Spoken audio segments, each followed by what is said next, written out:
imaginary numbers. Here's what they are. Okay.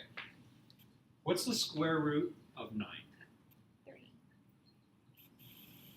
3. Yeah, I agree.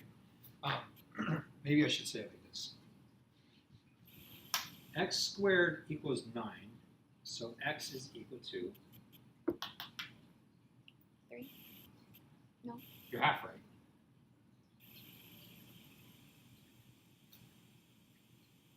Right. So Well, that the positive 3 and negative 3, right? Cool. That occurs with every square root. Well, if I take the square root of both sides. I throw in the plus or minus. Yeah. Okay. Cool. Got And that's it. saying, that if I multiply 3 times itself, it gives me 9, right? Yeah. Or if I multiply negative 3 times itself, it also gives me 9. Right? Because negative 3 times negative 3 is positive 9. Cool? Yeah. All right. What is this?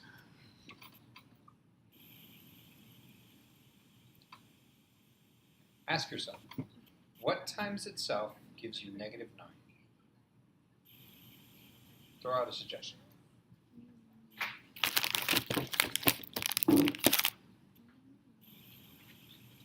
Because if it's negative 3, it becomes positive. Most people will tell me negative 3, and I tell them But wrong. it becomes positive, so.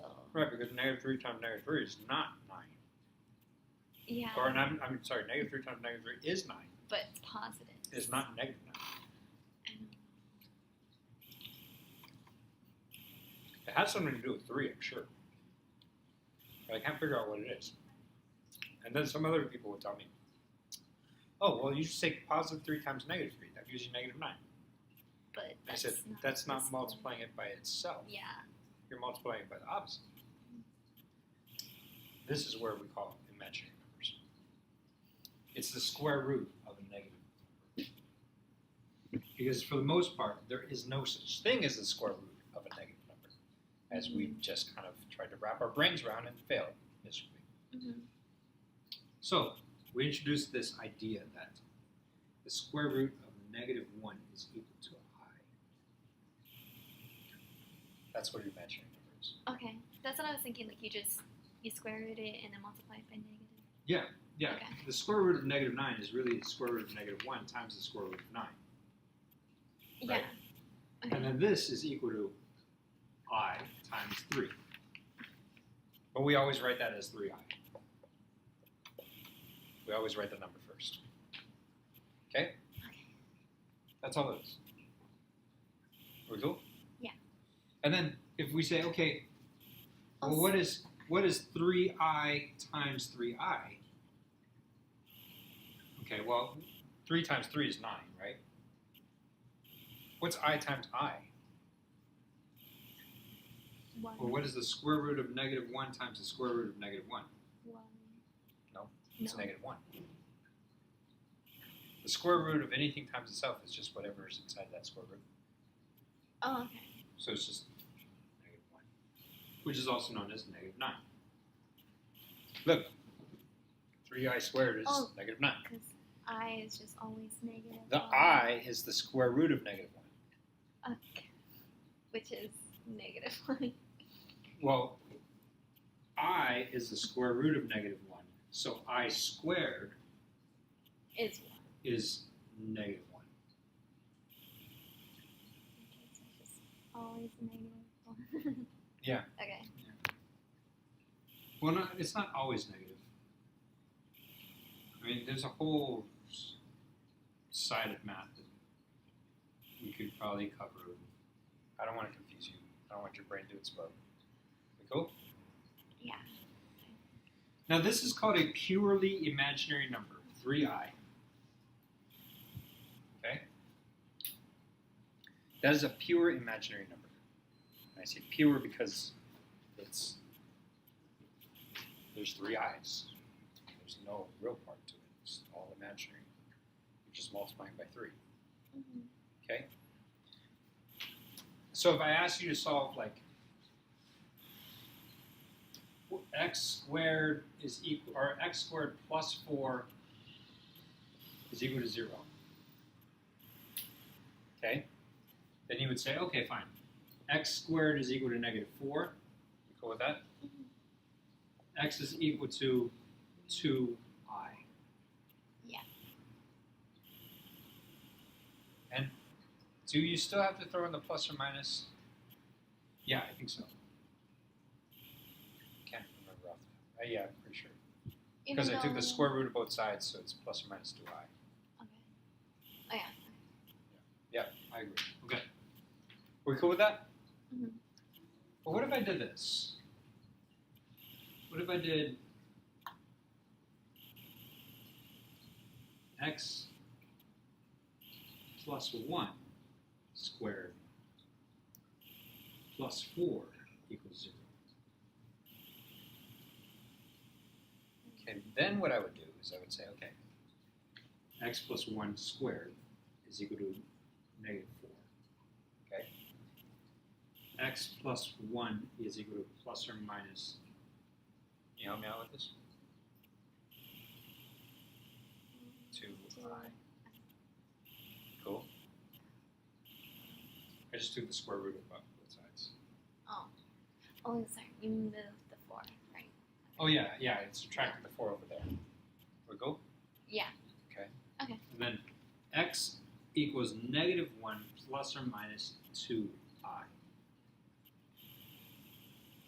This, my friend, is called a complex number.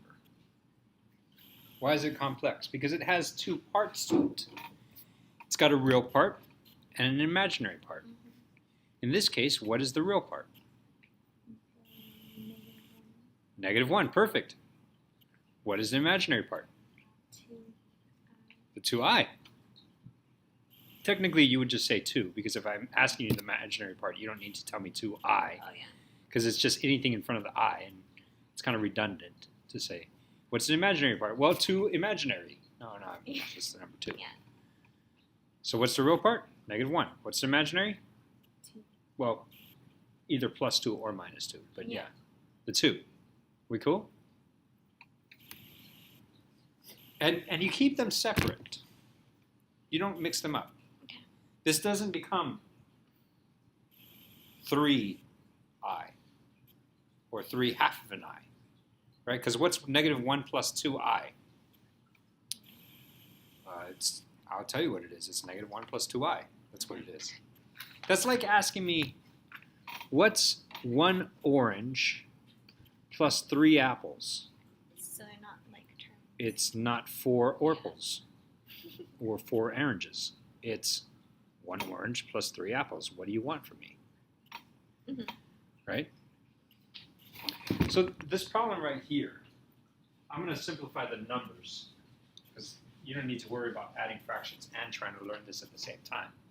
But what if I had like 3 plus 4i plus 7 minus 2i? What does that equal to?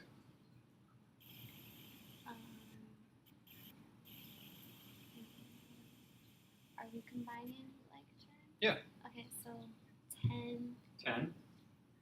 plus 2i. Perfect. Okay. Exactly. You just keep them separate. Yeah. That's it. All right, fine. What if I did this?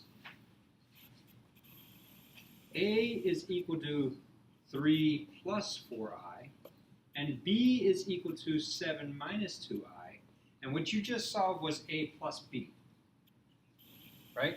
What is A plus B is that, right? Mhm. But what I want to do, hey, what's going on, Lucas? Lucas showed up.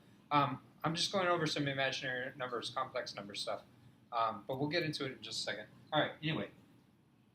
What is A minus B?